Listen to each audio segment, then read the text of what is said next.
আমার স্ত্রী অন্তঃসত্ত্বা থাকা অবস্থায় আমি কয়েক বছরের জন্য লং টাইমের জন্য বাহিরে যাচ্ছিলাম। যাওয়ার সময় বিদায় বেলায় ওয়াইফ হিসাবে আমার ওয়াইফকে আমি নির্দেশনা দিলাম, ওসিয়ত করলাম যে পুত্র সন্তান জন্ম নিলে তুমি আদর যত্ন করে পালবা, মেয়ে হলে কন্যা সন্তান হলে তুমি আমার অপেক্ষা করবা না, তুমি মেরে ফেলবা। আমি আমার পরিবার প্রধান হিসেবে, স্বামী হিসেবে গাইড দিয়ে চলে গেলাম। দীর্ঘকাল পর আমি ফিরে আসলাম। আসার পরে খবর নিলাম, ওয়াইফকে জিজ্ঞেস করলাম, জবাব দিল তুমি যেইভাবে নির্দেশনা দিয়েছো ওইভাবে আমি আমল করেছি, মেয়ে হয়েছে মেরে ফেলেছি। আমি শান্ত, সংসার চলছে, বৈবাহিক জীবন অতিবাহিত হচ্ছে। হঠাৎ একদিন আমার সামনে একটা সুন্দরী মেয়ে, কি মায়াময়ী মায়াবী চেহারা, দেখলে চোখ সরানো মুশকিল, রূপ লাবণ্য এইরকম। আমি তার রূপ লাবণ্যে আকৃষ্ট হয়ে, মায়াবী চেহারায় মুগ্ধ হয়ে আমি আমার ওয়াইফকে জিজ্ঞেস করলাম, মেয়েটা কার? আমার ওয়াইফ আমাকে বলে যে এটা তোমার এই ঔরসজাত কন্যা সন্তান। এতদিন তোমার ভয়ে খবরটি তোমার কাছে আমি প্রকাশ করার সাহস পাইনি। আজকে যখন তুমি তার চেহারা দেখে আকৃষ্ট হয়ে প্রশ্ন করলা, আমি সুযোগটাকে সুবর্ণ সুযোগ মনে করে এই মুহূর্তেই প্রকাশ করা সমীচীন মনে করলাম, তাই বলে দিলাম, ইয়া রাসূলুল্লাহ। স্ত্রীর জবানে এই খবরটা পাওয়ার পরে আমি যেন আকাশ থেকে পড়ে গেলাম। আমি তো একজন লিডার পারসন, আমার লিডারই তো আর থাকবে না, আমার নেতৃত্ব তো আর সমাজে চলবে না। আজ বাদ কাল মানুষ জানবে। স্ত্রী আমাকে এটাও বলেছে, তোমার ভয়ে তার খালা আমার বোনের কাছে আমি গোপনে মেয়েটিকে পালন করেছি, লালন পালনের কাজ করেছি। ইয়া রাসূলুল্লাহ, আমি রাগে ক্ষোভে ফুঁসতেছিলাম। যখন সমাজের মানুষ জানবে আমার মেয়ে, আমি তার বাপ, তখন তো আমার নেতৃত্ব নিয়ে টানাটানি, আমার তো সামাজিক কোনো মর্যাদা থাকবে না। আমি আমার সামাজিক মর্যাদা রক্ষা করার জন্য, আমার অবস্থান ধরে রাখবার জন্যে আমি একদিন বেড়ানোর নাম করে আমার ওই মেয়েটাকে নিয়ে আমি বাহিরে আসলাম। জায়গা মতো পৌঁছে আমি মেয়েটিকে বসাইয়া নিজ হাতে আমি কোদাল দিয়ে মাটি খনন করার অস্ত্র দিয়ে গর্ত খনন করছিলাম। একা আমি শ্রম দিতে দিতে আমার কপাল দিয়ে ঘাম ঝরছিল। আমার সেই মেয়ে আমার কপাল থেকে ঘাম মুছে দিচ্ছিল তার ওড়নার আঁচল দিয়ে। ইয়া রাসূলুল্লাহ, এক বিভৎস দৃশ্য, এক অন্যরকম পরিস্থিতি এখন আমি অনুভব করছি। ওই সময় ফিলিংসটা আমার এইরকম ছিল না। আমি যেন পাথর, আমি যেন পাষাণ, আমি যেন লৌহ আত্মার অধিকারী। মেয়েটা ওড়নার আঁচল দিয়ে আমার ঘাম মুছে দিচ্ছিল। এই স্মৃতি এখনো আমাকে প্রতিনিয়ত কাঁদাচ্ছে। একটা পর্যায়ে মেয়ে আমাকে জিজ্ঞেস করে, বাবা তুমি কি করছো? আমি বললাম, তুমি কথা বলো না, চুপ করে থাকো। আমি তাকে নীরব নিস্তব্ধ করে আমি আমার কাজে মনোযোগী হই। মাটি গর্ত খনন করতে থাকি। একটা পর্যায়ে, নির্দিষ্ট পর্যায় পর্যন্ত যখন খনন কমপ্লিট হয়, তখন আমি বাবা হয়ে বসে থাকা সেই আমার সুন্দরী মেয়েটাকে টেনে আমি গর্তে ফালাই। এরপরে মাটি ভরাট করতে থাকি। আমার জীবিত সন্তান আর্তনাদ করে আকাশ বাতাসকে ভারী করে আব্বা আব্বা করে ডাক দিয়ে আমার থেকে বাঁচবার জন্য সে চিৎকার করে বলছিল, আব্বু বাঁচাও, মারিও না। কিন্তু আমার দিল একটুও সেদিন নরম হয়নি। আমাদের পরিবেশটাই এরকম ছিল ইয়া রাসূলুল্লাহ, কালচারটাই এইরকম ছিল। সেই নিষ্ঠুরতা, নির্মমতা, নির্দয়তা, বর্বরতার এই বিবরণ আমি দিচ্ছি, আমি আজকে বাধ্য হয়ে দিচ্ছি ইয়া রাসূলুল্লাহ। একটা পর্যায়ে মেয়ে কথা বলতে জানতো। ইমামুল আম্বিয়া তাজেদার মদিনা হযরত মুহাম্মদুর রাসূলুল্লাহ সাল্লাল্লাহু আলাইহি ওয়াসাল্লাম যেই সময়টাতে পৃথিবীর আঙ্গিনায় শুভাগমন করলেন, এই সময়টাকে আমরা বলি আইয়ামে জাহিলিয়ত, বর্বর যুগ। এমন কোন বর্বরতা নাই যেটা ওই যুগে ছিল না।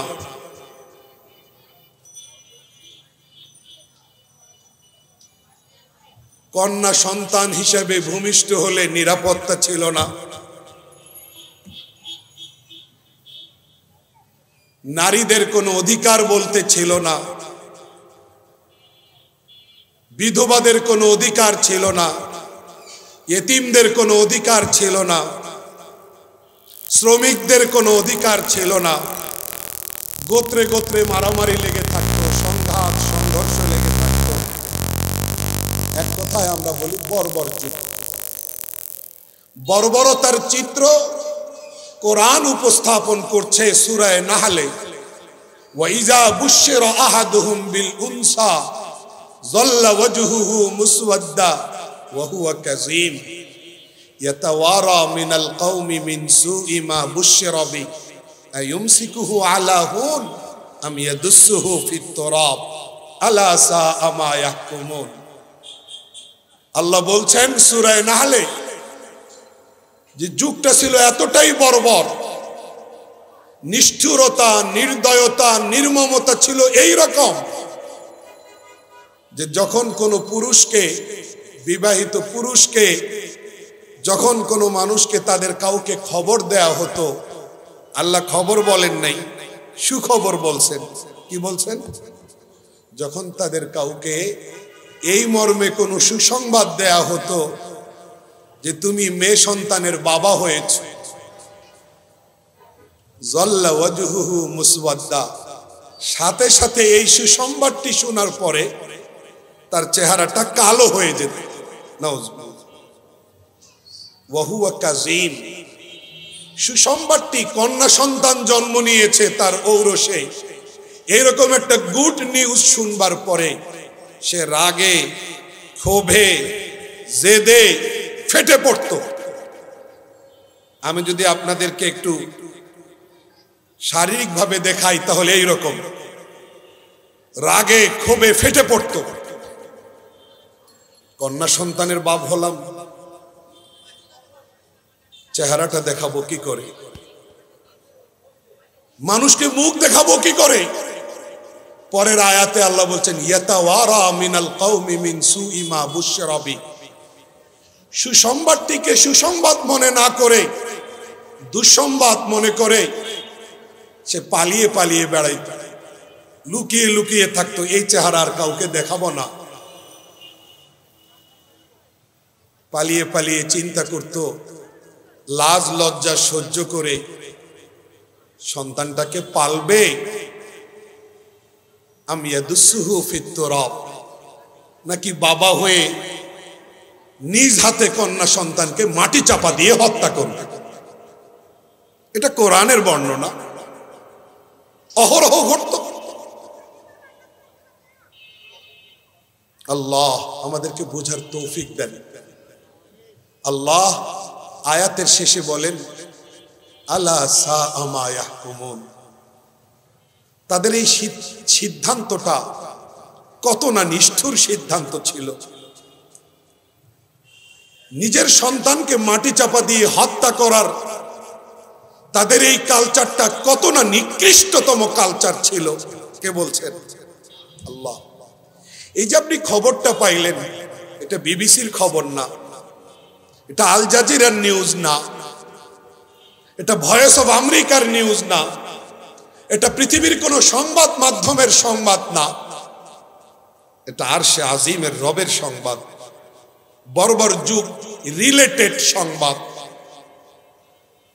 দুনিয়ার সংবাদ মাধ্যমগুলোর সংবাদ ভুলও হয়, কিন্তু রব্বে আরশে আজিমের সংবাদ 1% ভুল হওয়ার, রং হওয়ার কোনো পসিবিলিটি, সম্ভাবনা নেই। এক সাহাবী বলেন ঈমান এনেছেন, আল্লাহ হেদায়েতের আলোয় উদ্ভাসিত করেছেন, সাহাবিয়তের এত বড় স্ট্যাটাস অর্জন করেছেন, কিন্তু দিল মানছে না, ছটফট করতে করতে আসছেন, ইয়া রাসূলুল্লাহ আমি মুসলমান হয়েছি বটে, আমি আপনার সাহাবী হওয়ার সৌভাগ্য অর্জন করেছি বটে, কিন্তু আমার দিল সারাক্ষণ অস্থির অবস্থা, আমি এক অস্থিরতা অনুভব করছি, चैन नहीं आ रहा है, मुझे सुकून नहीं आ रहा है। ইয়া রাসূলুল্লাহ আমি এমন একটা অপরাধ করছি, আমার সব অপরাধ আল্লাহ ক্ষমা করবেন, কিন্তু এই অপরাধটা মনে হয় ক্ষমা করবেন না, এই অপরাধটা আমাকে কুরে কুরে খাবে, আমার এই অপরাধের স্মৃতি আমাকে তিলে তিলে দংশন করছে। রাহমাতুল লিল আলামিন সাল্লাল্লাহু আলাইহি ওয়াসাল্লাম বললেন, তোমার ইসলাম কবুল করা যদি খালিস দিলে হয়ে থাকে তাহলে চিন্তার শঙ্কার কোনো কারণ নেই, রব্বুল আলামিন তোমাকে ক্ষমা করবেন। কারণ ইন্নাল ইসলাম ইয়াহদিমু মা কানা ক্বাবলা, সহিহ riwayat, নবী আলাইহিস সালাম ইরশাদ ফরমান, নিশ্চয়ই মুসলমানের ইসলাম তার অতীতের সব পাপাচারকে ভ্যানিশ করে দেয়। সুতরাং তুমি যদি খালিস দিলে মুসলমান হয়ে থাকো, চিন্তার কিছু নাই, রহিম ও রহমান, গফুর ও গফফার, আল্লাহ মাফ করে দেবে। সাহাবী জবাব শুনে বলছেন, না ইয়া রাসূলুল্লাহ আমার দিল মানছে না, আমি আশ্বস্ত হতে পারছি না, আমার মধ্যে প্রচন্ড রকম অস্থিরতা শঙ্কা কাজ করছে। বারবার এইরকম বলার পরে রাসূল আরবি সাল্লাল্লাহু আলাইহি সাল্লাম বললেন, তাহলে তুমি কি করেছো বলো, কি সেই অপরাধ যে অপরাধ তোমাকে এইভাবে কুরে কুরে খাচ্ছে? তখন ওই সাহাবী বর্ণনা দিচ্ছেন, ইয়া রাসূলুল্লাহ আমার স্ত্রী অন্তঃসত্ত্বা থাকা অবস্থায় আমি কয়েক বছরের জন্য লং টাইমের জন্য বাহিরে যাচ্ছিলাম, যাওয়ার সময় বিদায় বেলায় ওয়াইফ হিসাবে আমার ওয়াইফকে আমি নির্দেশনা দিলাম, ওসিয়ত করলাম যে পুত্র সন্তান জন্ম নিলে তুমি আদর যত্ন করে পালবা, মেয়ে হলে কন্যা সন্তান হলে তুমি আমার অপেক্ষা করবা না, তুমি মেরে ফেলবা।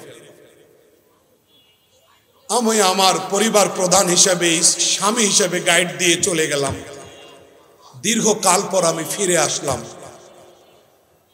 আসার পরে খবর নিলাম, ওয়াইফকে জিজ্ঞেস করলাম, জবাব দিল, তুমি যেভাবে নির্দেশনা দিয়েছো ওইভাবে আমি আমল করেছি, মেয়ে হয়েছে মেরে ফেলেছি। আমি শান্ত, সংসার চলছে, বৈবাহিক জীবন অতিবাহিত হচ্ছে। হঠাৎ একদিন আমার সামনে একটা সুন্দরী মেয়ে, কি মায়াময়ী মায়াবী চেহারা, দেখলে চোখ সরানো মুশকিল, রূপ লাবণ্য এইরকম। আমি তার রূপ লাবণ্যে আকৃষ্ট হয়ে, মায়াবী চেহারায় মুগ্ধ হয়ে আমি আমার ওয়াইফকে জিজ্ঞেস করলাম, মেয়েটা কার? আমার ওয়াইফ আমাকে বলে যে এটা তোমার এই ঔরসজাত কন্যা সন্তান, এতদিন তোমার ভয়ে খবরটি তোমার কাছে আমি প্রকাশ করার সাহস পাইনি, আজকে যখন তুমি তার চেহারা দেখে আকৃষ্ট হয়ে প্রশ্ন করলা, আমি সুযোগটাকে সুবর্ণ সুযোগ মনে করে এই মুহূর্তেই প্রকাশ করা সমীচীন মনে করলাম, তাই বলে দিলাম, ইয়া রাসূলুল্লাহ স্ত্রীর জবানে এই খবরটা পাওয়ার পরে আমি যেন আকাশ থেকে পড়ে গেলাম।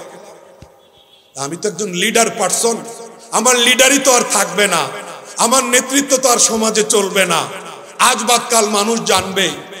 স্ত্রী আমাকে এটাও বলেছে, তোমার ভয়ে তার খালা আমার বোনের কাছে আমি গোপনে মেয়েটিকে পালন করেছি, লালন পালনের কাজ করেছি। ইয়া রাসূলুল্লাহ আমি রাগে ক্ষোভে ফুঁসতেছিলাম, যখন সমাজের মানুষ জানবে আমার মেয়ে, আমি তার বাপ, তখন তো আমার নেতৃত্ব নিয়ে টানাটানি, আমার তো সামাজিক কোনো মর্যাদা থাকবে না। আমি আমার সামাজিক মর্যাদা রক্ষা করার জন্য আমার অবস্থান ধরে রাখবার জন্যে আমি একদিন বেড়ানোর নাম করে আমার ওই মেয়েটাকে নিয়ে আমি বাহিরে আসলাম। জায়গা মতো পৌঁছে আমি মেয়েটিকে বসাইয়া নিজ হাতে আমি কোদাল দিয়ে মাটি খনন করার অস্ত্র দিয়ে গর্ত খনন করছিলাম।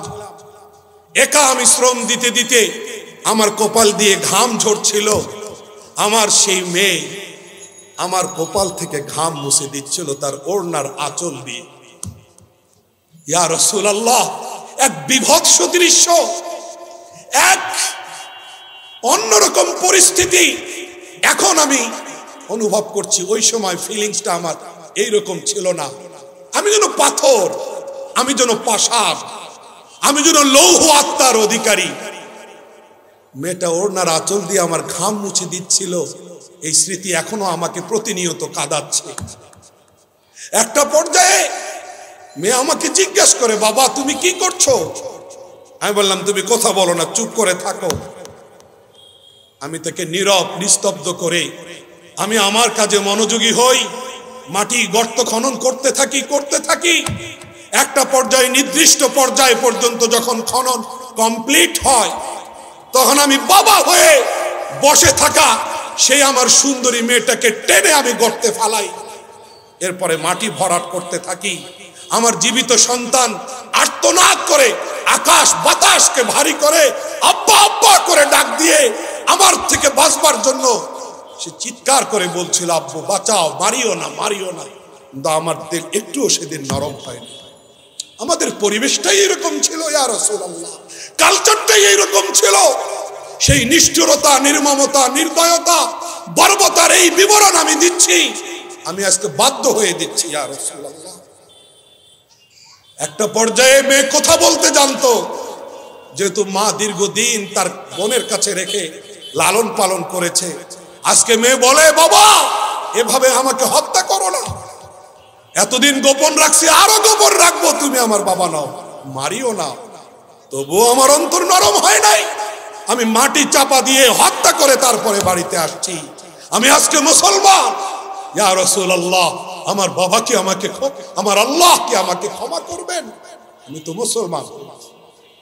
ইমামুল আম্বিয়া তাজদার মদিনা রহমাতুল লিল আলামিন হযরত মুহাম্মদুর রাসূলুল্লাহ সাল্লাল্লাহু আলাইহি সাল্লাম এই মর্মান্তিক বর্ণনার বিবরণ ব্রিফ শুনবার পরে বললেন, তুমি এই মুহূর্তে চলে যাও।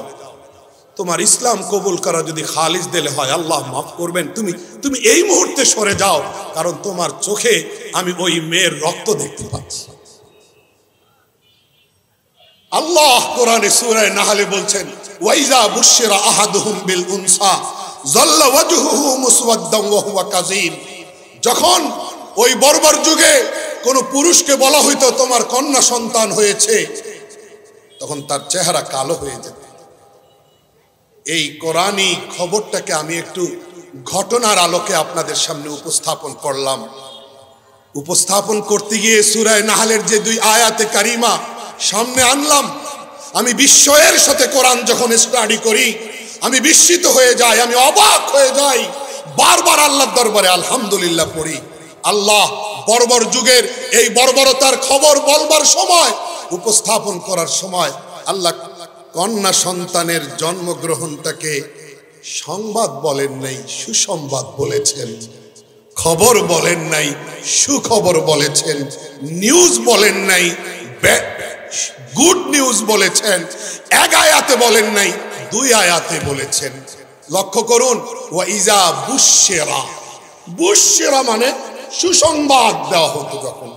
পরের আয়াতে ইয়াতাওয়ারা মিনাল কওমি মিন সুই মা বুশিরা, বর্বর যুগের বর্বরতার খবর দেওয়ার বেলায়ও আল্লাহ পাক কন্যা সন্তানের জন্মগ্রহণটাকে সুসংবাদ শব্দ দ্বারা অভিহিত করছেন।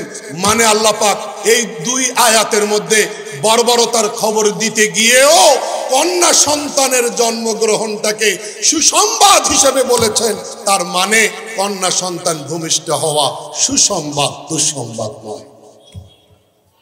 নারী জাতি আজকে যারা প্রগতিবাদের কথা বলে, আজকে যারা নারী পুরুষ সমান অধিকারের কথা বলে প্রেস ক্লাবে মানববন্ধন করে। আমি তাদের জিজ্ঞেস করতে চাই, কোরআনের এই দুইটা শব্দের ঋণ কি তোমরা আজীবন শোধ করতে পারবা? Not only question but also very important question. শুধু প্রশ্ন নয়, গুরুত্বপূর্ণ প্রশ্ন। কোরআনের এই দুইটা শব্দের ঋণ তোমরা পরিশোধ করতে পারবা? তো বর্বরতা কেমন ছিল? বাবা হয়ে সন্তানকে মাটি চাপা দিয়ে হত্যা করার বর্বরতা ছিল। ভাই, বর্বরতার ধারণাটা আমরা পাইলাম এই অন্ধকারে। ইমামুল আম্বিয়া হযরত মুহাম্মদুর রাসূলুল্লাহ সাল্লাল্লাহু আলাইহি ওয়াসাল্লাম পৃথিবীতে শুভাগমন করলেন। 40 বছর বয়সে নবুয়ত রিসালাতের পদমর্যাদায় আসীন হলেন। প্রথম আয়াত, হেরা গুহায় প্রথম আয়াত, ইকরা বিসমি রাব্বিকাল্লাযী খালাক। যে অন্ধকার চলছে, যেই বর্বরতা চলছে, যেই নিষ্ঠুরতা, নির্দয়তা, নির্মমতা চলছে, যে অনাচার আর পাপাচারের পঙ্কিলতা চলছে, এটা থেকে যদি সমাজকে বাঁচাতে হয়, রাষ্ট্রকে বাঁচাতে হয়, পৃথিবীকে যদি বাঁচাতে হয়, পাপাচারের অন্ধকার থেকে যদি পৃথিবীটাকে আলোকিত করতে হয়, শিক্ষার আলো ছাড়া আর কোনো আলো নাই। শিক্ষার আলো ছাড়া আর কোনো আলো নাই। তাই আল্লাহ পাক প্রথম বাণী ইকরা, পড়ুন। কি? পড়ালেখা। বর্বরতা থেকে যদি বাঁচতে চাও, নির্দয়তার যদি নির্মূল চাও, মূলোৎপাটন চাও, অরাজকতা এবং অধিকার হরণের এই সমাজটাকে যদি বদলাতে চাও, তাহলে শিক্ষার আলোয় আলোকিত হও। পড়ুন, পড়ালেখা শুরু করুন। ইকরা, পড়ুন। কার নামে পড়বেন? কোন প্রতিমার নামে নয়, কোন মূর্তির নামে নয়, দেবদেবীর নামে নয়, ভ্রান্ত কোন উপাস্যের নামে নয়। পড়ুন আপনার রবের নামে। কার নামে? রবকে। আল্লাযী খালাক, যিনি সৃষ্টি করেছেন। কি সৃষ্টি করেছেন? খালাকাল ইনসান, মানুষ সৃষ্টি করেছেন। কিভাবে সৃষ্টি করেছেন? খালাকাল ইনসান মিন আলাক, মানুষকে জমাট রক্ত থেকে সৃষ্টি করেছেন। তিনি রব। এমন পড়া পড়ুন যেই পড়া রবের সন্ধান এনে দেয়। এমন পড়া পড়ুন যেই পড়া রবের পরিচয় এনে দেয়।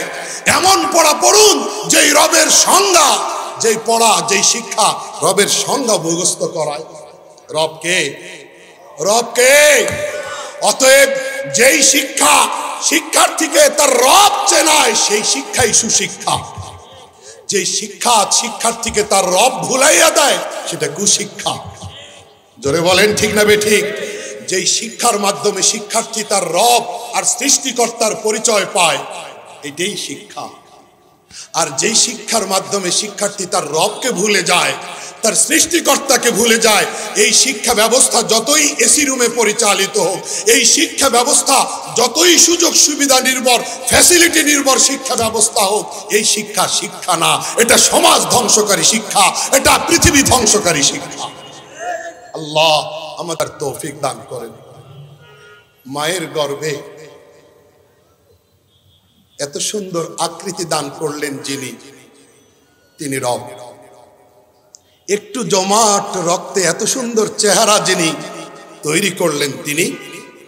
এই সক্ষমতা, এই ক্যাপাসিটি, ক্যাপাবিলিটি আল্লাহ ছাড়া আর কারো আছে? আওয়াজ দিন, আছে? তাহলে আল্লাহ ছাড়া আর কারো রব হওয়ার যোগ্যতা নাই। সুন্দর চেহারাটা কে দিয়েছেন? চোখ যেখানে রাখার সেখানে রেখেছেন, নাক যেখানে সেট করার সেখানে সেট করেছেন, মুখ যেখানে সেট করার সেখানে সেট করেছেন। আপনি যদি মনে করেন চোখ আরো নিচে থাকতো, বুঝেন নাই চেহারার আকৃতিটা কেমন হতো? যদি মুখ উপরে থাকতো, নাক নিচে থাকতো, তাহলে কুলি করার সময় পরিস্থিতিটা কেমন হইতো? মসজিদের হাউজে গিয়ে কুলি করতে বসছেন, পরিস্থিতিটা কেমন হইতো? চোখ যেখানে রাখার সেখানে রাখছেন। দুইটা লাইট ফিট করে দিলেন, বিল দেই না। দুইটা কান দিলেন শুনবার জন্য, কোনো বিল দেই না।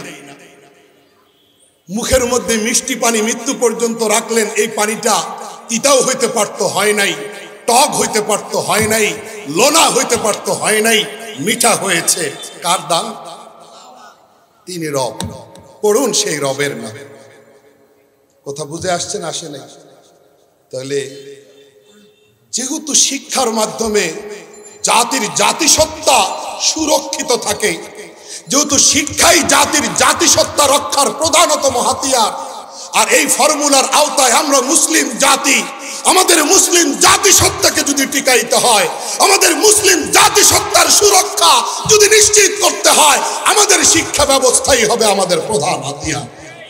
যে শিক্ষায় নাস্তিক্যবাদ থাকবে না, যে শিক্ষায় হিন্দুত্ববাদের অনুপ্রবেশ থাকবে না, যে শিক্ষায় হারমোনিয়াম আর ঢোল আর তবলার ছবি থাকবে না, ওই শিক্ষাই আমাদের পাওনা। ঠিক না বেঠিক? আল্লাহ আমাদেরকে বুঝার ক্ষমতা দান করো। মনে করেন আপনি বাবা, আপনার ৬-৭ বছরের বাচ্চার সঙ্গে আপনি কথা বলছেন, অথবা আপনি শিক্ষক, আপনার 7 বছরের কোমলমতি এক শিক্ষার্থীর সামনে আপনি কথা বলছেন। আপনার কথা বলার স্টাইল, আপনার উপস্থাপনার ধরনটা যদি এমন হয়, বাবা মাথার উপরে চোখটা দিয়ে তাকাও তো, এটা নীলাকাশ দেখো না তুমি, এই নীলাকাশটা কে তৈরি করেছে জানো? আল্লাহ। এটা একটা ছাদ, দেখো না কত সুন্দর। বাবা শুধু বাংলাদেশটাই কি এই ছাদের নিচে? না না, ইউরোপ, আমেরিকা, আফ্রিকা, সৌদি আরব, দুবাই, বাহরাইন, সারা বিশ্বটাই ছাদের নিচে। বাবা গোটা পৃথিবীটাই ছাদের নিচে। বাবা আল্লাহর দেওয়া ছাদটা দেখো তো কিরকম। বাবা তুমি আমি আমরা যেই বাসায় বসবাস করি, এই বাসার ছাদ ঢালাই দেওয়ার সময় কিন্তু পিলার লাগছে। বাবা মাহফিলের শামিয়ানা টানাবার সময় ডেকোরেটরের কিন্তু খুঁটি লাগছে। বাবা আল্লাহ কত বড় ক্ষমতাওয়ালা, এত বিশাল ছাদ মাথার উপরে তৈরি করেছেন, আল্লাহর কিন্তু একটা খুঁটিও লাগে নাই। বাবা দেখো তো আল্লাহ কত বড়। এইভাবে যদি আল্লাহর বড়ত্বের কথাগুলো 6 বছরের কোমলমতি শিক্ষার্থীর হৃদয়ে আপনি ঢেলে ফেলতে পারেন, এই বাচ্চাটা ডাক্তার হয়েও অ্যাক্সিডেন্ট করবে না, প্রকৌশলী হয়েও অ্যাক্সিডেন্ট করবে না, সচিব হয়েও এই বাচ্চাটা নিজের পায়ে কুড়াল মারবে। সঠিক বলছি না বেঠিক বলছি? বিপরীতে এখন মাস্টার যদি ক্লাসরুমে পড়ায়, বইয়ে যদি এইরকম রচনা থাকে, মনোযোগ, অ্যাটেনশন প্লিজ, বইয়ে যদি এইরকম রচনা থাকে আর স্কুলে যদি এরকম পাঠ দেওয়া হয় যে এক গ্রামে আগুন লেগেছে, খবর পেয়ে ফায়ার সার্ভিস চলে গেল আগুন নেভাতে, ফায়ার সার্ভিসের কর্মীরা গিয়ে দেখে ওই গ্রামটা মুসলমানদের গ্রাম, মুসলিম নারীরা বোরখা পরে আছে, বোরখা পরে আগুন নিভাবার চেষ্টা করতেছে। তারা এই বোরখা আর পর্দা দেখে রাগে প্রতিবাদের অংশ হিসেবে আগুন না নিভাইয়া তারা চলে আসলো বিরক্ত হয়ে। পরে গ্রামটা পুরে ছাই হয়ে গেল।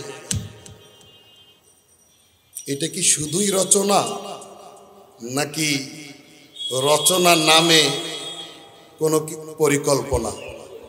জোরে বলেন, এটা কি শুধুই রচনা না রচনা নামে কোনো পরিকল্পনা? বুঝে আসে না আমার কথা? আরেকটা শুনেন। এক মেয়ে ছেলে অসুস্থ, ডাক্তার খবর পেয়ে তার ট্রিটমেন্ট করবার জন্য গেলেন, গিয়ে দেখে উনি মুসলিম বোরখা পরে বসে আছে, বোরখা পরে শুয়ে আছে। ডাক্তার এই পর্দাওয়ালি নারীর চিকিৎসা করতে রাজি না, বিরক্ত হয়ে চলে আসলো। চিকিৎসার অভাবে অবশেষে ওই নারী মারা গেল।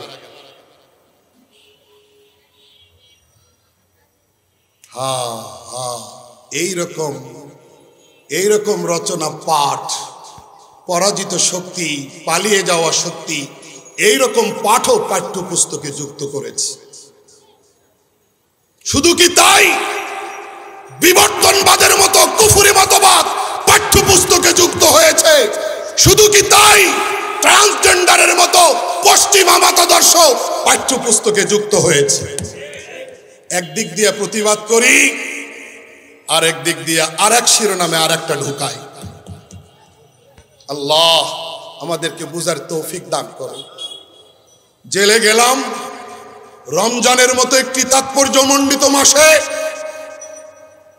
প্রায় ২৬ দিন রিমান্ডে থাকলাম, মাসের পর মাস জেলে থাকলাম।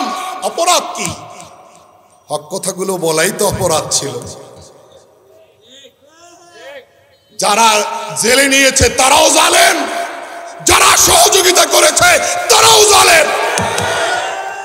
কেউ সরাসরি জালেম, কেউ জালেমের দোসর। এদের কোনো ক্ষমা নাই। জেল খাটতে পারি, ফাঁসির রশিতে ঝুলতে পারি। বহু শহীদের রক্তের বিনিময়ে পাওয়া নতুন বাংলাদেশে, আগামীর বাংলাদেশে, মুসলিম সংখ্যাগরিষ্ঠ বাংলাদেশের শিক্ষা কারিকুলামে আর কোন হিন্দুত্ববাদ, আর কোন নাস্তিকবাদী রচনা কল্প থাকতে দেওয়া হবে না, থাকতে দেওয়া হবে না।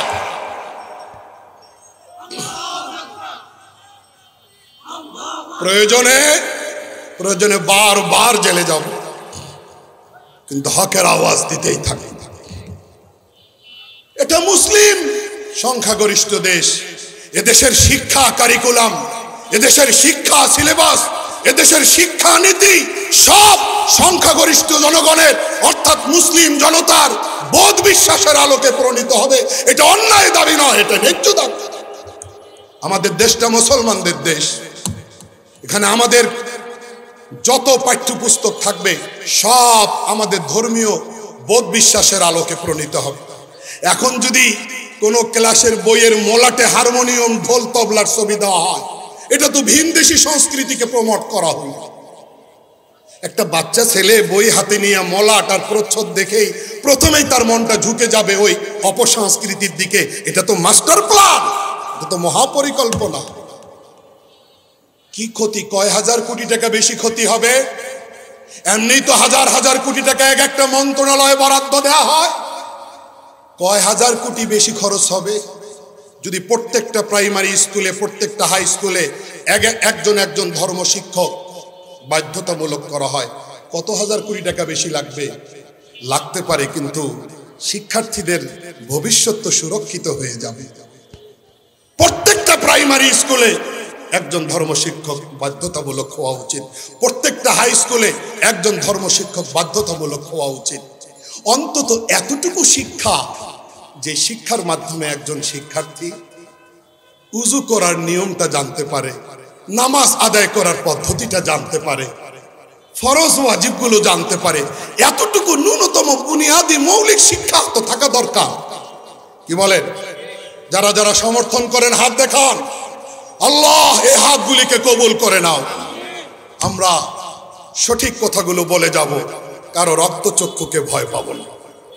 পুলসে রাত সবাইকে পার হতে হবে, নিরাপদে যেন পার হতে পারি, এটা সবাই চায়। অতএব আমাদের সবাইকে হক কথাগুলো বলে যেতে হবে। আজকে মাদ্রাসার কয়েকজন বাচ্চা পাগড়ি পাবে। আল্লাহ পাক কোরআনকে, পৃথিবী যতদিন থাকবে কোরআনকে সংরক্ষণ করার আল্লাহ পাক এক অদ্ভুত ব্যবস্থা দিয়েছেন। 8 বছর 7 বছরের বাচ্চা 30 পারা কোরআনের হাফেজ। সারা পৃথিবীর সমস্ত রাষ্ট্রনায়কেরা যদি এক টেবিলে বসে নাউজুবিল্লাহ নাউজুবিল্লাহ কথার কথা যদি এরকম সিদ্ধান্ত নয়, ইসলামের বিরুদ্ধে গভীর চক্রান্তের অংশ হিসাবে সব রাষ্ট্রপ্রধান যদি এক হয়ে যায়, সুপার পাওয়ার সব যদি এক হয়ে যায় যে বিশ্বে 1 কপি কোরআনও রাখবো না, সব সিজ করে আগুনে পুড়াই ফেলবে, সব সাগরে ফেলে দিব, তারপরও পবিত্র কোরআনের একটা অক্ষরকেও নিশ্চিহ্ন করা যাবে না। 10 জন হাফেজ মঞ্চে আসবে, একজন তেলাওয়াত করতে থাকবে, 9 জন রেডি থাকবে ভুল হলে সংশোধন করবার জন্য, আর লেখক রেডি থাকবে। কোরআন আবার লেখা হয়ে যাবে, আবার প্রেসে যাবে, আবার ছেপে আসবে। এই অদ্ভুত পদ্ধতি কে নাজিল করেছেন? অতএব আমাদেরকে সতর্ক হতে হবে। সমাজটাকে যদি বদলাতে হয়, রাষ্ট্রটাকে যদি বদলাতে হয়, সচিবালয়ে দক্ষ, বিশ্বস্ত, পরীক্ষিত জনশক্তি তৈরি যদি নিশ্চিত করতে হয়, তাহলে আমাদেরকে ফাউন্ডেশন দিতে হবে ইসলামী শিক্ষার ফাউন্ডেশন, ধর্ম শিক্ষার ফাউন্ডেশন। এই জন্য আল্লাহ আমাদের সবাইকে এই বাস্তব কথাগুলো উপলব্ধি করার, অনুধাবন করার তৌফিক দিন। আমিন। ওয়া আখিরু দাওয়ানা আনিল হামদুলিল্লাহ।